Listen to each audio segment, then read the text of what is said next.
आज मैं आप लोगों के समक्ष अपने मन के उद्गारों को लेकर के उपस्थित हूँ। सबसे पहले आप सभी भाई बहनों को मैं भाव भरा अभिनंदन करती हूँ, प्रणाम करती हूँ और आशा करती हूँ कि आप सभी लोग सुखी होंगे, समुन्नत होंगे, आपका जीवन सुखमय होगा। ऐसी मंगलमय कामनाएं मैं ईश्वर से करती हूँ और फिर अपने पिताजी के, अपने गुरु के प्रति कुछ श्रद्धा को, कुछ भावनाओं को व्यक्त करना चाहती हूँ। एक बार समय में मेरे परम पूज्य गुरुदेव श्री राम शर्मा आचार्य, मेरे पिताजी जी श्री चेतराम साक्य चंदन स्वर्गीय,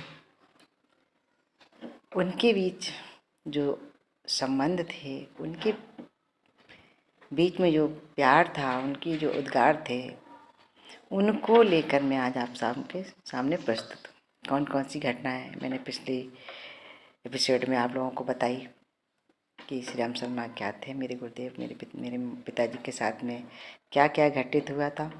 एक घटना और मुझे याद आ गई तो मैंने सोचा कि आप सभी के समक्ष मैं प्रस्तुत करूं, क्योंकि आज के समय की जो परिस्थितियां हैं व्यक्ति के अंदर, ऐसी परिस्थितियां हैं कि हर व्यक्ति चाहता है कि हम बहुत सुख संपन्न बने, बहुत सारा धन दौलत मेरे पास आए और मैं हर प्रकार से सुखी रहूँ, इतना धन धान्य प्राप्त कर लूँ, नीति अनीति सत्य असत्य जहाँ जैसे चाहे मुझे मिल जाए, इतनी प्राप्त कर लूँ कि मेरी पीढ़ियाँ खाएं।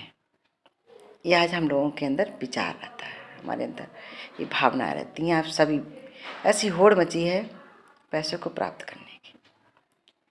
संस्कारों की बात रही, संस्कार तो आज के समय में जो अपने बच्चों को, लोगों को देना चाहिए, वो नहीं दे पा रहे हैं। आज जिस चीज़ की आवश्यकता है वो हम अपने बच्चों को नहीं दे पा रहे हैं। शिक्षा के चाहे क्षेत्र हो, चाहे किसी प्रकार का क्षेत्र हो, संस्कार नहीं मिल रहे हैं, शिक्षा मिल रही, विद्या नहीं मिल रही है। और मेरा आज का टॉपिक है कि भगवान हाथी से लेकर चींटी तक का पेट भरता है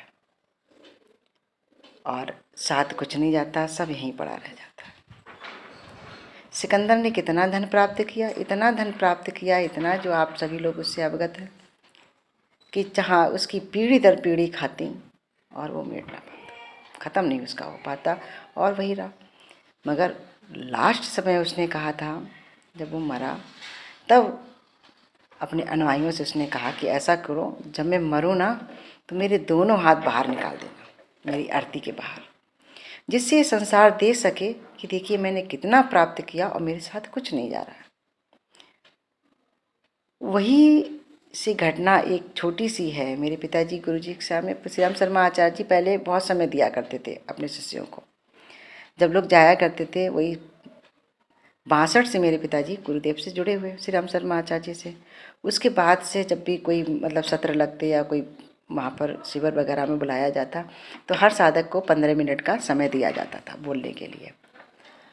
तो सब लोग अपने हृदय के उद्गारों को लेकर के वहाँ व्यक्त होते, अपनी समस्याएं कहते, अपने बीवी बच्चों की समस्याएं कहते, सारी समस्याएं उनको लिख करके देते या उनको मुंह से बोलते थे। वो 15 मिनट के समय में उनसे संवाद रहता था। पिताजी का भी समय आया। मेरे पिताजी ने कभी भी अपने जीवन काल में गुरु जी से कोई भी अपने घर की बात, कोई समस्या कभी उन्होंने कहा ही नहीं। कोई भी बात होती, जाते मिलते प्रणाम करते चले जाते, कभी नहीं कहते थे घर में कि मेरे घर में क्या हो रहा है, मेरे बच्चे कैसे हैं, मेरी परिस्थितियाँ क्या। मगर गुरुदेव उनकी सब कुछ जान जाते थे। एक बार गुरुदेव ने नहीं, इस बार तो अनिवार्य है, सबको कुछ ना कुछ लिख के देना है। अब सबको कुछ ना कुछ लिख के देना है तो उन्होंने सोचा ठीक है भैया, हम भी कुछ लिख करके देते थे। वो कुछ कविताएं लिखते थे तो उन्होंने 4 पंक्तियाँ लिख करके दे दी। 4 पंक्तियाँ क्या थी कि रहना पड़े मुझे भूखा, लौटे न अतिथि भूखा प्यासा। इतनी पंक्तियाँ उन्होंने लिख करके और गुरुदेव के चरणों में समर्पित कर दी। गुरुदेव लेटे हुए थे और जब वो लेटे हुए थे चारपाई पर और पिताजी सामने बैठे थे, जैसे ही उन्होंने वो पंक्तियाँ पढ़ी और उठकर बैठ गए। बोले दीदी क्या लिखा, रहना पड़े मुझे भूखा, लौटे ना अतिथि भूखा प्यासा, ये कैसे हो सकता है। पीठ में ऐसे धपधपाया और बोले नहीं, तू भूखा नहीं रहेगा। तो भूखा नहीं रह सकता। भगवान चींटी से लेकर हाथी तक का पेट भरते हैं, तुझे खाने को देंगे, तू परेशान मत हो, तेरे घर से कोई भूखा नहीं जाएगा। सत्य बताऊं, आज उनका वो आशीर्वाद, आज वो उनकी कृपा, वो उनकी तपस्थली ऐसी फलीभूत हो रही है कि मेरी भाभी लोग, मेरे भाई का भी वो प्रयास रहता है कि वहाँ जो भी जाए कुछ ना कुछ वो लोग खिलाते पिलाते बस। और आज जहाँ वो तप करते थे, जहाँ वो साधना करते थे, वो साधना भूमि, तपस्थली भूमि, चंदन भवन बनाया मेरे भाइयों ने, मेरे पिताजी ने खुद बना के गए। वो श्री अमचेत राम साख के चंदन उनका नाम था, और वो चंदन संगमरमर का बन के तैयार हो गया। ऐसी अनुकंपा गुरुदेव की रही, और वो आशीर्वाद मेरे भाइयों को, हम सभी को। मेरा छोटा भाई एक बार मिलने के लिए गया, उनसे प्रणाम किया और उनको उन्होंने लड्डू दिए, 4 लड्डू दिए। वो लड्डू देते थे बच्चों को, उसको भी दिया और कहा जा तुम मौज कर। मैं आपको बताऊं, वो मौज कर रहा है किसी प्रकार की उसके पास कमी नहीं है। गुरुदेव का आशीर्वाद जिसको मिल गया, निसंदेह उसका जीवन धन्य हो गया। वो निरंतर अपनी प्रगति और बढ़ता चला गया। ऐसा सौभाग्य मेरे सबसे पहले छोटे भाई को मिला, फिर मुझको मिला। और मैंने गुरुदेव को नहीं देखा। मैं माता जी के पास गई थी, माता जी के समय में पहुंची थी सन 90-92 में, जब गुरुदेव शरीर छोड़ चुके थे। मगर मेरे भाई का ऐसा आशीर्वाद रहा कि उसने गुरुदेव के दर्शन किए। आज भी जाता है शांति कुंज। गुरुदेव, उसकी श्रद्धा, उसकी निष्ठा दोनों लोगों के प्रति बहुत है। और मेरा कहने का आग्रह ये है, मैं ये कहना चाहती हूँ कि आज के समय में यदि कोई जीवन तो प्राणवान मन तीर्थ स्थल है तो वो सिर्फ और सिर्फ शांति कुंज है। आज भी आप लोग वहाँ जाइए और देखिए कि आपको कुछ मिले या ना मिले, मगर ऊर्जा इतनी, जैसे बैटरी चार्ज हो जाती है आपके जीवन की, वो बैटरी चार्ज हो जाएगी। आप सत पथ पर चलेंगे, अच्छे मार्ग पर चलते चले जाएंगे।